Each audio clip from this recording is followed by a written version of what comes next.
ГСП онлайн. Городские новости сейчас. Коллектив самодеятельной песни. Раньше так именовали то, что потом перекочевало в категорию бардовской, а сегодня мы знаем как авторскую песню. Целое созвездие людей, колоритный образ которых часто представляется в сознании таким бородачом с рюкзаком на одном плече и гитарой на другом, запомнится пронзительными стихами и песнями о нас с вами, о жизни, счастливой или не очень. 12 декабря 2016 года ушел из жизни один из этой плеяды. Сергей Ширкунов, автор и исполнитель, рулевой Ухтинского фестиваля авторской песни. Спустя 40 дней, 20 января, мы вспоминаем вехи пути, пытаемся соединить образ человека и того, что было сделано. Как вспоминаю, Серега, Серега, Серега, Серега, это его улыбка. Улыбка, улыбка, улыбка. И непритворное участие. Как ты, старик? Что у тебя? Где? А где? Ответ на этот вопрос в случае Сергея Ширкунова тесно связан с Воркутой. В начале 80-х он стал частью компании, впоследствии ставшей одной из важных вех авторской песни «Коми» – клуб «Баллада». В подвале обычной пятиэтажки создали своими руками сцену как для авторов-исполнителей, так и просто творческих людей, которые ценили поэзию и музыку о настоящем. Там же повстречались многие будущие друзья.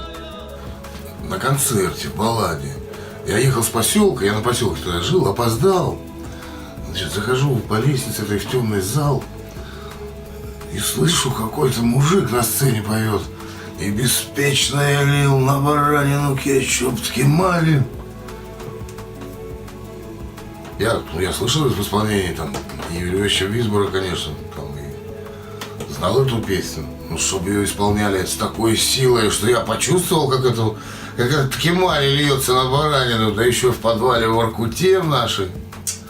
Это было, конечно, настоящее чудо. Плеяда талантливых людей своими силами открывала новые звезды, общалась со всей республикой и за ее пределами.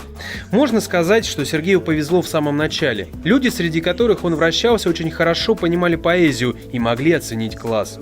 Сильные песни, и не только, были прежде всего вещами хорошей поэзии. Стремление к качеству сохранилось навсегда. Нет любимых тем, есть тот уровень и тот класс, который человек будет воспринимать, способен воспринимать. Причем человек не обязательно высоким штилем будет только петь, да? Ведь есть замечательные вещи, написанные, так сказать, в стилистике там, достаточно простецкой, но при этом нисколько не уступающие по классу, по уровню, по содержанию, что ли.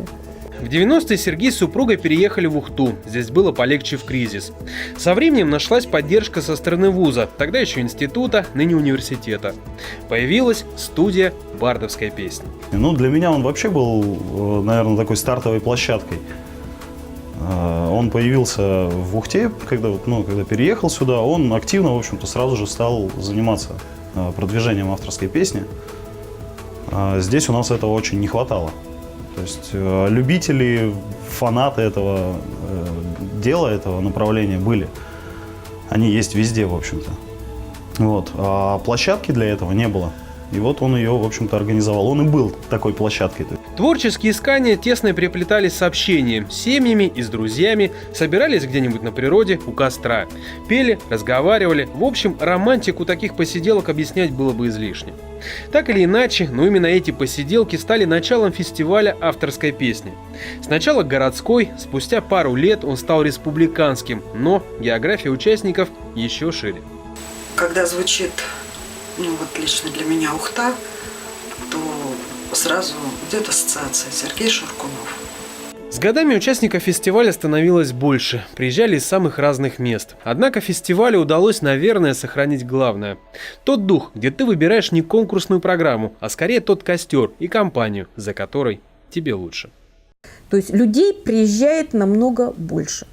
Но перед сценой сидящих на концерте мы с вами видим намного меньше.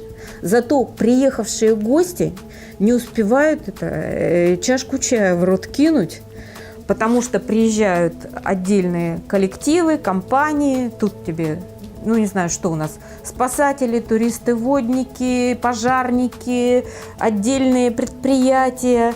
У каждого свой костер, и все предпочитают в своем кругу. В 2016-м фестиваль отметил юбилей – 15-летие. Что будет дальше? Сейчас этот вопрос повис в воздухе. Друзья, коллеги, участники – все надеются, что конкурс не исчезнет. На нем выступить со сцены могли не только маститые звезды. Попробовать себя мог каждый. В ответ – дельный совет или поддержка, чтобы справиться с волнением на сцене. Кому что. Ни на что не похожий фестиваль. Фестиваль друзей – это настоящий праздник авторской песни и поэзии.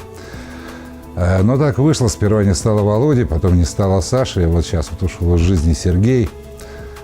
Это очень грустно, конечно, и я надеюсь, что фестиваль все-таки ухтинский, он как был, так и будет, но он все равно будет немножко другой, потому что без этих людей он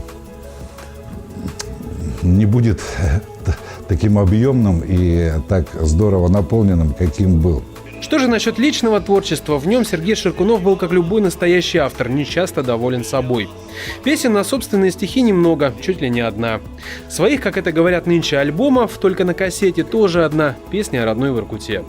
В основном студийные записи, поездки, организация фестиваля и, конечно, песни, которые с одинаковой уместностью звучали в московской студии звукозаписи и за походным костром.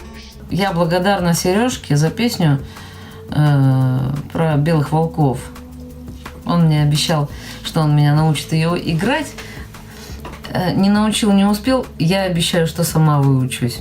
Конечно, так как у него не получится, но я буду стараться. Сереж, я тебя люблю. Спасибо, что ты есть в моей жизни. Ты есть, ты не был, ты есть. И ты навсегда будешь в моей жизни. 12 декабря 2016 года Сергей Ширкунов умер. Что было сделано или нет? Настолько ли велика география поездок от Хоряги до Байкала? Соответствовало ли творчество тем представлениям о высоком уровне, которым хотелось следовать? Лично я не берусь оценивать. Кто он, Сергей Ширкунов?